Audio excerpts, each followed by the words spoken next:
Hello, folks. I want to update everyone on the ransomware cyber attack that impacted on the Colonial Pipeline over this past week. As of yesterday evening, Colonial has begun restarting the flow of refined products in their pipeline. This morning, Colonial reported that fuel is beginning to flow to a majority of the markets that they service, and they should be reaching full operational capacity as we speak, as I speak to you right now. That is good news. But I want to be clear, we'll not feel the effects at the pump immediately. This is not like flicking on a light switch. This pipeline is 5,500 miles long. It had never been fully shut down its entire history, and so fully, and they have to safely and fully return to normal operations, and it's going to take some time. And there may be some hiccups, like I just had, along the way here.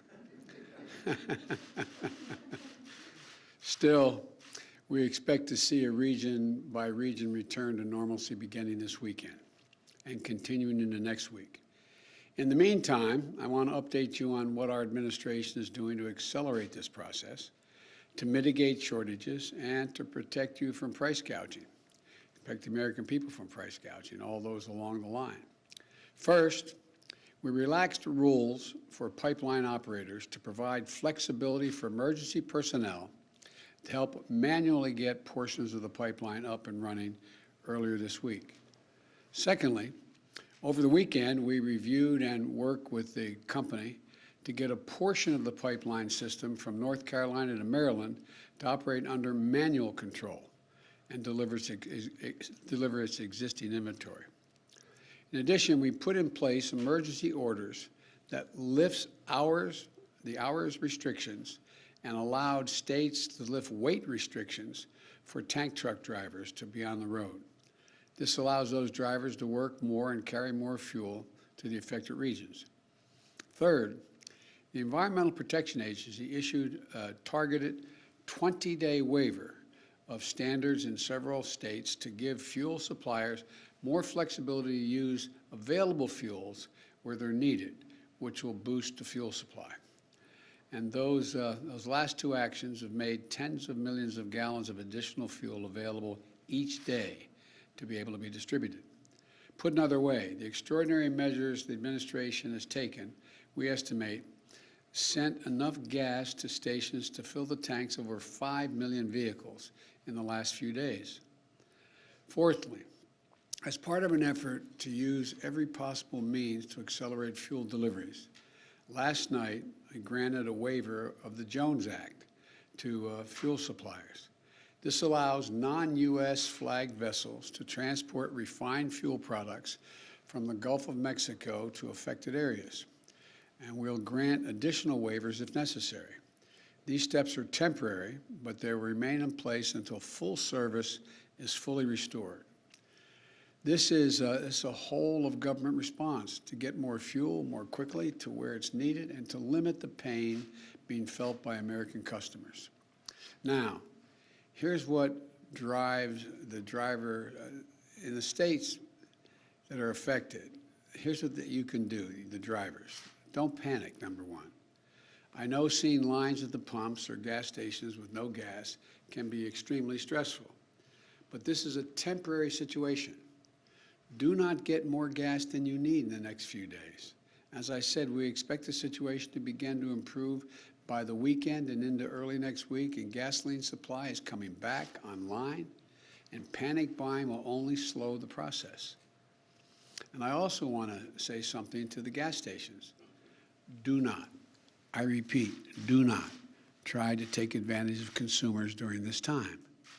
I'm going to work with governors in the affected states to put a stop to price gouging wherever it arises.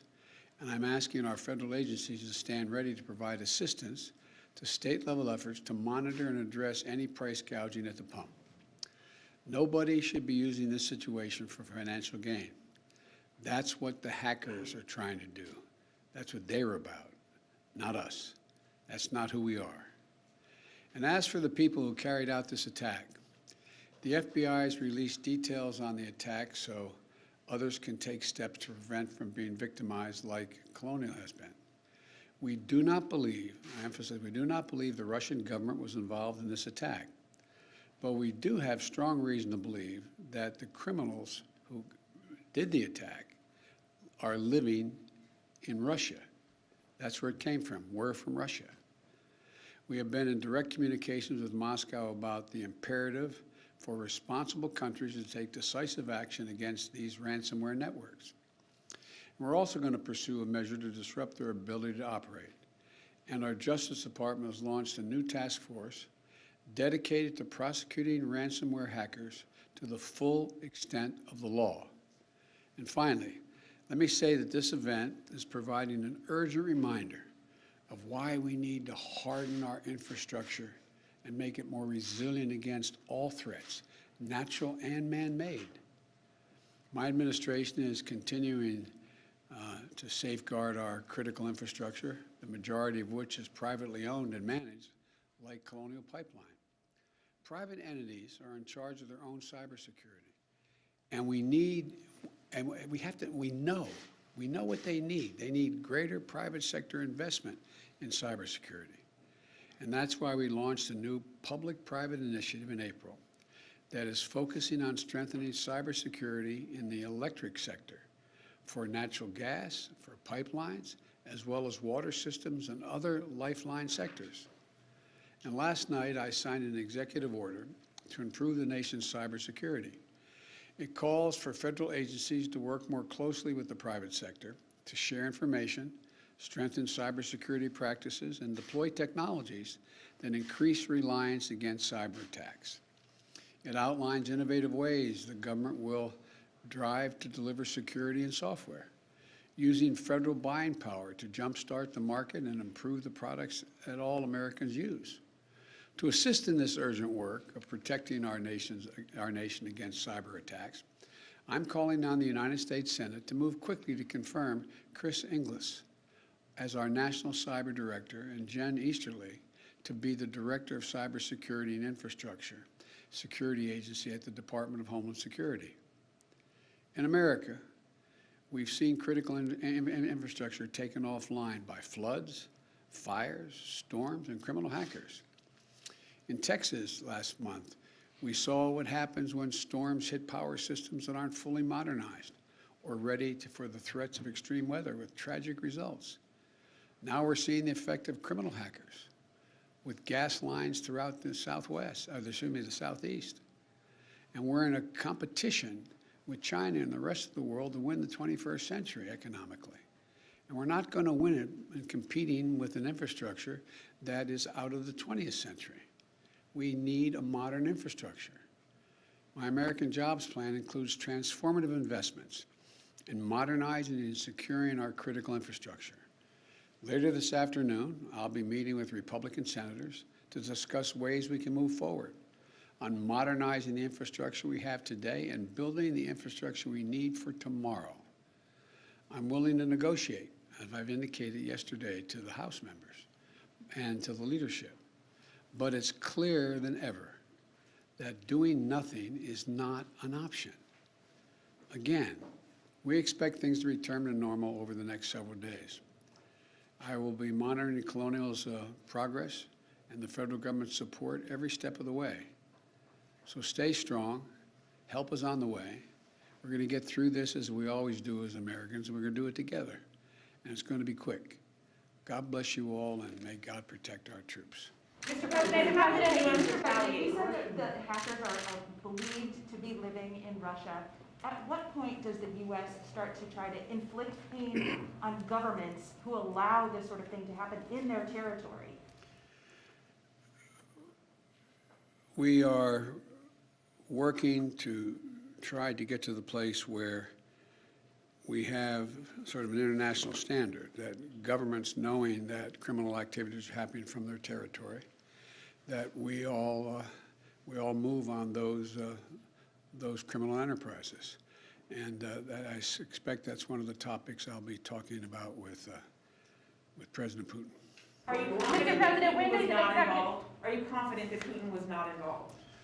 I am confident that I've read the report of the FBI accurately, and they say they were not. He was not. The government was not. What would you like Mr. President, Wednesday's executive order mentions the Colonial Pipeline directly, but the press release says it only encourages private sector companies to follow the federal government's lead, which encouragement is good, but in the face of profit, it's kind of sketchy. So what concrete steps is the administration taking to ensure that companies are prepared and held accountable for their cybersecurity issues?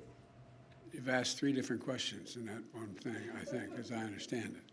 The bottom line is that I cannot dictate that the private companies do certain things relative to cybersecurity. A lot of you are very seasoned reporters. You've been covering this debate up on the Capitol Hill before I became president, and unrelated to President Trump, just a debate internally among senators as to whether or not the government should be insisting, and it gets into privacy issues and a whole range of things. So that's going to be an ongoing negotiation. But I think it's becoming clear to everyone that we have to do more than being done now, and the federal government can be significant value added in having that happen. Yes. Will you consider doing any kind of retaliatory cyber attacks to shut down these criminals? Are you ruling that out? No.